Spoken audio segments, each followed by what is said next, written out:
नमस्कार दोस्तों, मैं हूं अतुल सिंह। आपका स्वागत है इन्वेस्ट कर लो भाई चैनल में। सबसे पहले एक बात साफ कर दूं, ये वीडियो सिर्फ शैक्षिक और जानकारी देने के उद्देश्य से है। यह किसी भी तरह की खरीद बिक्री की सलाह नहीं है। शेयर बाजार जोखिम से भरा है। समझदारी, धैर्य और अपनी रिसर्च ही आपकी सबसे बड़ी ताकत है। एक कहानी से शुरुआत करते हैं। सोचिए, आप एक गांव की मंडी में जाते हैं। वहां दो तरह के व्यापारी हैं। पहला व्यापारी रोज का सौदा करता है, यानी स्टीडी रहता है।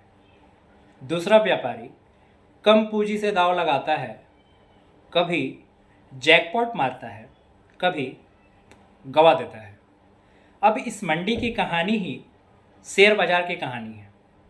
आज हम बात करेंगे भारत का शेयर बाजार इस समय कहाँ खड़ा है।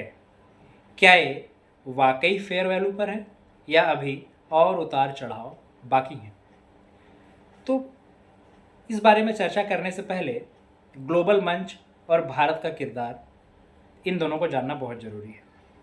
200 बच्चों की दौड़ में भारत नाम का एक बच्चा बहुत ही फिट है। दौड़ने की क्षमता, स्टेमिना और स्पीड सब है, लेकिन हाल ही में रिजल्ट में वह 5वें या 6वें स्थान पर आ गया। यही हाल भारत के शेयर बाजार का है। GDP growth 7%, tax collections very strong, infra push जबरदस्त, फिर भी ग्लोबल पीयर्स आउट परफॉर्म कर रहे हैं। ताकतवर धावक भी अगर ठोकर खा जाए तो पीछे रह जाता है। भारत ठोकर खाया है वैल्यूएशन और ग्लोबल लिक्विडिटी की वजह से।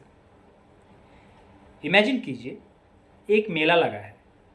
इंडिया का झूला पहले सबको अट्रैक्ट कर रहा था। टिकट प्राइस बढ़ते गए, लोग कहते गए worth it worth it worth it.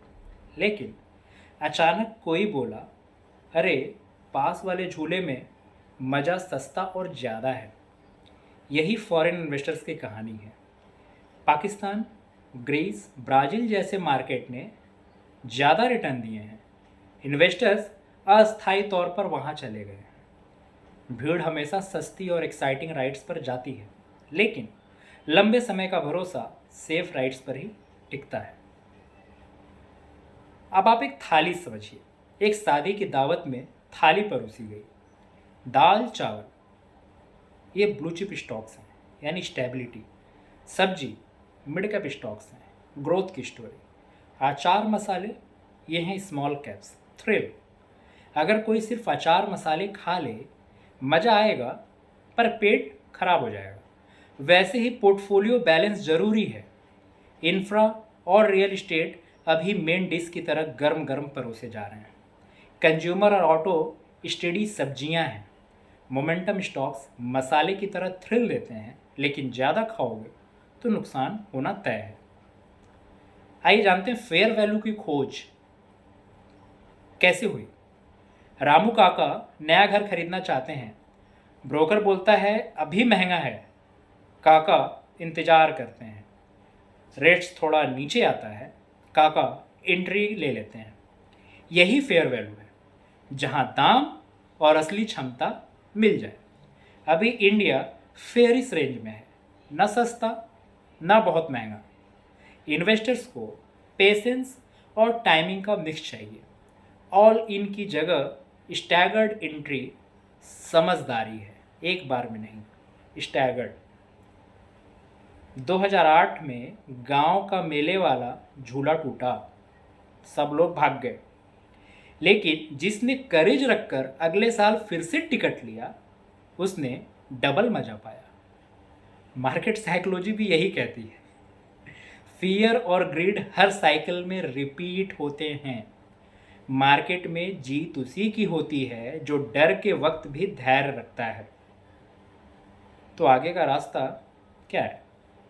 Bharat का बाजार एक लंबी रेल यात्रा जैसा है। कुछ स्टेशंस पर लोग चढ़ते हैं, कुछ उतरते हैं। कभी ट्रेन धीरे चलती है, कभी तेज चलती है, लेकिन गंतव्य स्थान यानी कि इंडिया की ग्रोथ स्टोरी तय है। ग्लोबल अंडर परफॉर्मेंस ने टिकट का दाम थोड़ा कम किया है, एंट्री आसान हुई है, मगर सबको एक बार में चढ़ने की जल्दी नहीं करनी चाहिए। धीरे धीरे एंट्री सबसे सुरक्षित है। तो दोस्तों, कहानी यही कहती है, भारत का शेयर बाजार अभी फेयर वैल्यू की तरफ बढ़ रहा है। कहीं एंट्री का मौका है, कहीं अभी भी इंतज़ार करना सही रहेगा। ये सफ़र मैराथन है, स्प्रिंट नहीं 100 मीटर 200 मीटर। धैर्य, डाइवर्सिफिकेशन और अनुशासन, यही आपकी असली पूंजी है। और याद रखिए, ये वीडियो सिर्फ शैक्षिक उद्देश्य से है, कोई निवेश सलाह नहीं। तो बताइए, आपको क्या लगता है, क्या ये एंट्री का सही वक्त है या अभी इंतज़ार करना चाहिए? कमेंट में अपनी राय ज़रूर लिखिए। इन्वेस्ट कर लो भाई चैनल को सब्सक्राइब कीजिए और जुड़िए हमारी अगली कहानी के साथ। तब तक के लिए धन्यवाद, शुक्रिया।